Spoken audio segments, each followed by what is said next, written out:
Salve a tutti, mi chiamo Daniela Russo e aiuto le persone a avere chiarezza su quello che vogliono veramente e trovare la motivazione. Oggi parliamo di paura, come vincere la paura. Cominciamo con la bella notizia: la paura si può vincere. La cattiva notizia è che purtroppo la paura non se ne andrà mai, perché è legata all'istinto di sopravvivenza, quindi è una reazione del sistema nervoso all'incertezza. Senza la paura non sopravviveremmo a lungo, quindi è necessaria. E anche per crescere, per migliorare, purtroppo dobbiamo affrontare quotidianamente le nostre paure. Intanto, quindi, prima cosa, cominciamo a smettere di aspettarci di non avere paura, ok? Questa è la realtà. Prima di parlare in pubblico, prima di fare un video per YouTube, io adesso, prima di viaggiare, prima di fare qualsiasi cosa che ci avvicina al nostro scopo, c'è la paura. E quindi direte voi: che facciamo? Inutile? No. Cominciamo a riconoscere i due tipi di paura. La paura legata all'istinto di sopravvivenza e invece la paura irrazionale. La paura legata all'istinto di sopravvivenza si presenta così: quindi siete in un vicolo oscuro, arriva una persona armata, vi punta la pistola, voi che fate? Dica: ah, no, io non ho paura, resto? No, ve ne scappate, va benissimo, fantastico. Arriva un camion a tutta velocità mentre state attraversando la strada e dite: ah, io non ho paura, resto? No, vi spostate. Quindi questa è paura legata alla sopravvivenza. Quando la nostra sopravvivenza è a rischio, la paura è quella che ci salva la vita. Okay? La paura irrazionale è invece, per esempio, devo dire qualcosa e ho paura che tutti quanti mi odieranno. Devo dire una cosa a una persona e penso che questa persona si arrabbia e quindi non la dico.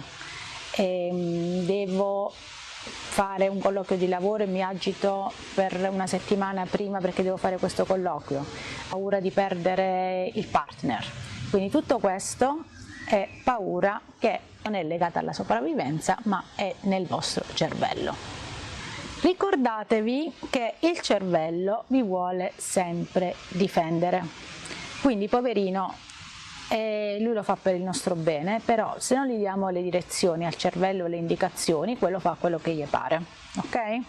Quindi cominciamo a distinguere tra paura legata alla sopravvivenza e paura irrazionale, perché il cervello da solo non le sa distinguere, ok? Quindi dobbiamo rompere una relazione con qualcuno, è arrivato il momento di aprire la vostra impresa, qualunque cosa sia, dovete considerare la differenza tra la paura necessaria e la paura irrazionale.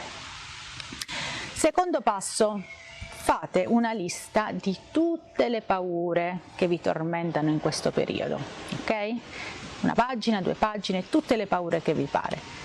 Ho paura dei ragni, ho paura di pubblicare il video su YouTube, ho paura che il partner mi lascia, e al lato cominciate ad esaminare se è una paura necessaria per la sopravvivenza o una paura irrazionale. Per esempio, se avete paura di non pagare l'affitto, direi che questa è necessaria perché insomma l'affitto lo dovete pagare, però invece di stare lì a tormentarvi: ah, c'ho paura, c'ho paura, c'ho paura, no, la paura necessaria si vince con un piano concreto per diminuire i rischi, ok? Quindi se sono paure necessarie, piano concreto per diminuire i rischi o per risolvere il problema se possibile.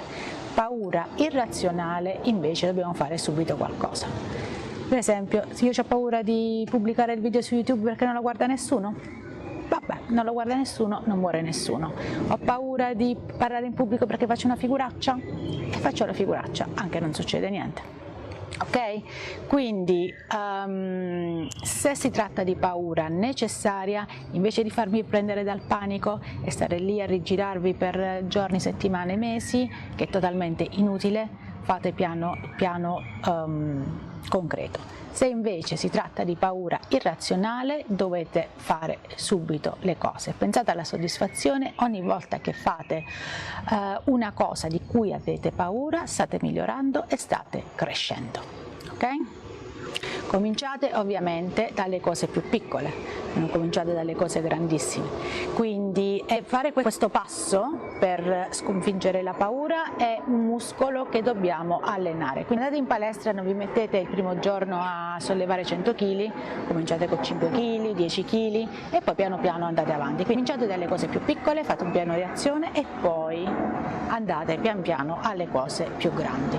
L'esercizio per oggi è: 1. Fate una lista di tutte le paure che vi stanno bloccando. Numero 2. Sono paure necessarie o sono paure irrazionali? Ora che lo sapete, qual è il vostro prossimo passo? 4. Immaginate nel vostro cervello, perché già vi vedo, ma no, non lo voglio fare, ho paura. No. Cominciate a fare tutti questi esercizi solo nel vostro cervello, che non hanno nessuna conseguenza. Quindi cominciate una volta che avete individuato il passo, prima di farlo, immaginatevi che state facendo il passo e immaginate come fare questo passo vi farà progredire nella vostra vita e vi creerà effetti a catena positivi. Ok? Grazie e ci vediamo la prossima volta.